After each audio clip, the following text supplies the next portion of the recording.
दोस्तों, क्या आपने कभी सोचा है कि हमारी इस दुनिया के पीछे एक और दुनिया मौजूद है? एक ऐसी दुनिया जो हमारे आस-पास रहती है, लेकिन हमें कभी दिखाई नहीं देती। यह कहानी भी एक ऐसी ही दुनिया के दरवाजे पर दस्तक देती है, जहां एक गरीब लड़की जिसका नाम फातिमा था, जिसने अपनी नेकदिली और अच्छे चरित्र के दम पर कुछ ऐसा कर दिखाया जिसे सुनकर आपका दिल दहल जाएगा और आंखें नम हो जाएंगी। ये कहानी है सब्र, ईमान और अल्लाह पर भरोसे की। ये कहानी आपको बताएगी कि अल्लाह पर यकीन करने वालों के लिए हर मुश्किल आसान हो सकता है, चाहे वह रास्ता जिन्नातों की दुनिया से ही क्यों न होकर गुजरता हो। तो आइए इस दिलचस्प और सबक आमोद सफर की शुरुआत करते हैं, जहां आप जानेंगे कि एक गरीब लड़की की जिंदगी कैसे बदल गई जब उसकी शादी एक इंसान से नहीं बल्कि एक जिन्नात से हो गई। प्यारे दोस्तों, ये कहानी एक छोटे से गांव में रहने वाली गरीब लड़की फातिमा की है। फातिमा अपने माँ बाप की इकलौती बेटी थी। उसके वालिद साहब मजदूरी करते थे और उसकी माँ घर संभालती थी। फातिमा न केवल बहुत खूबसूरत थी, बल्कि अपने अच्छे चरित्र और नेक दिल की वजह से पूरे गांव में जानी जाती थी।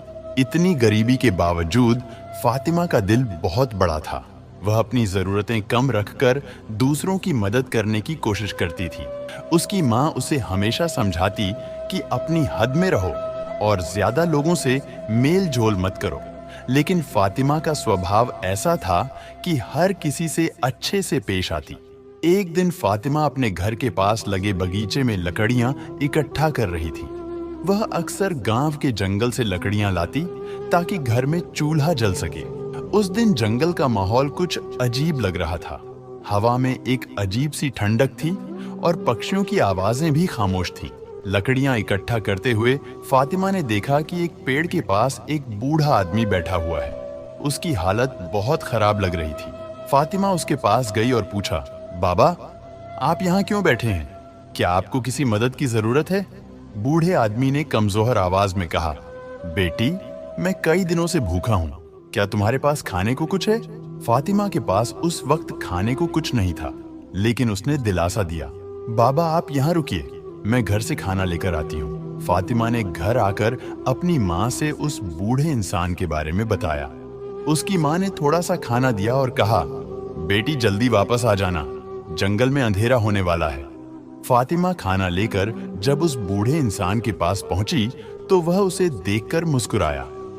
उसने खाना खाया और कहा, बेटी, तुम्हारा दिल बहुत बड़ा है, अल्लाह तुम्हें इसकी बहुत बड़ी नेमत देगा। फातिमा को नहीं पता था कि वह बूढ़ा कोई आम इंसान नहीं बल्कि जिन्नातों का बादशाह था। उसने इंसानी शक्ल में आकर फातिमा की अच्छाई का इम्तिहान लिया था। कुछ दिनों बाद फातिमा के घर में अजीब अजीब घटनाएं होने लगी। कभी रात में दरवाजे खुद ब खुद खुल जाते, कभी बर्तन गिरने की आवाजें आती। उसकी माँ डरने लगी और उन्होंने फातिमा को हिदायत दी कि रात को अकेली बाहर मत जाना। लेकिन फातिमा को इन घटनाओं से डर नहीं लगता था। उसने सोचा कि ये शायद उसका भ्रम है। एक रात फातिमा अपने कमरे में कुरान पढ़ रही थी। तभी हवा में एक अजीब सी गूंज सुनाई दी। उसने देखा कि कमरे में एक रोशनी भर गई और सामने वही बूढ़ा आदमी खड़ा था। उसने कहा, बेटी, डरने की जरूरत नहीं, मैं वही हूं जिसे तुमने जंगल में खाना खिलाया था। मैं जिन्नातों का बादशाह हूं। मैंने तुम्हारी नेकदिली देखी है और अल्लाह से तुम्हारे लिए दुआ मांगी है, लेकिन तुम्हारी तकदीर में कुछ अलग ही लिखा है। फातिमा ने घबराते हुए कहा, आप ये क्या कह रहे हैं? बूढ़े जिन्न ने कहा, अल्लाह ने तुम्हें एक ऐसी जगह भेजने का इरादा किया है जहां तुम्हारी जिंदगी बदल जाएगी, लेकिन इसके लिए तुम्हें हिम्मत और सब्र रखना होगा। कुछ दिनों बाद फातिमा के घर पर एक औरत आई। उसने फातिमा की माँ से कहा कि उसके बेटे के लिए वह फातिमा का रिश्ता मांगने आई है। उसकी माँ ने जब फातिमा से पूछा तो उसने कहा, अगर ये अल्लाह की मर्जी है तो मुझे कबूल है। शादी की तैयारियां शुरू हुईं, लेकिन फातिमा को नहीं पता था कि उसका शौहर इंसान नहीं बल्कि एक जिन्नात है। शादी के बाद फातिमा अपने शौहर के घर आई। वहां हर चीज बहुत अजीब लग रही थी। घर बहुत बड़ा और शानदार था, लेकिन वहां कोई इंसान नहीं था।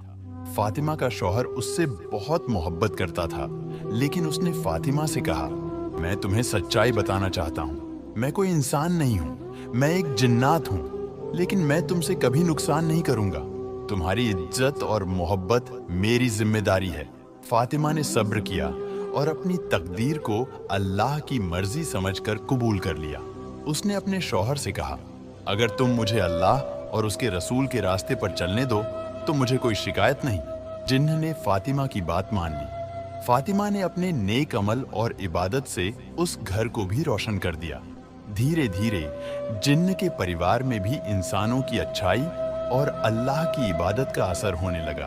तो मेरे प्यारे दोस्तों, इस कहानी से हमें ये सीख मिलती है कि नेक दिल और सच्चे इंसान को अल्लाह कभी अकेला नहीं छोड़ता। चाहे हालात कैसे भी हों, अगर इंसान अल्लाह पर भरोसा रखे और अपनी नेकी पर कायम रहे तो अल्लाह उसे हमेशा बेहतर रास्ता दिखाता है।